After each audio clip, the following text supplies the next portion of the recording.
یوه شپه راته ناڅاپه یوه ښځه راغله، حیرانم شوم. شپې ټایم ته وګوره، پیغله ښځه راغله، ما ته وی چې زه د یو اعلی خاندان سره تعلق ساتم، با حیا با کردار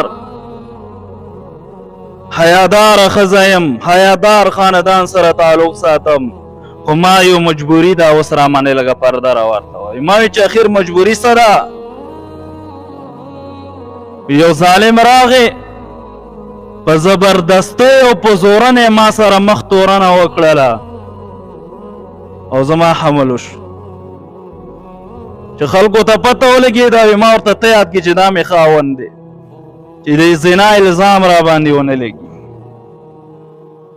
ستا نوم مې یاد کړی دی، خدای ته وګوره که ستا نه څوک زما په باره کې تپوس وکړي نو ته خیر داسې مه وایه چې دا زما ښځه نه ده. بلې ورځې زه خو خاموشه شوم، ښځه لاړه. څو میاشتې پس هغه ماشوم پیدا شو، نو د ښځې د ګاونډ خلک او هغه امام صاحب کوم د جومات و هغه ما خواله راله مبارکۍ له چې زوی دې مبارک شو، زوی دې شوی دی. ما هېڅ هم ونه وي، ښه مې مبارکي هم قبوله که. او چې کله خلک واپس شو نو د امام صاحب له مې په لاس کې یو څو اشرفۍ ورکړې کېمښودې چې دا دې ښځې له ورکه، دې ښځې سره اوس زما جداوالی راغلی دی.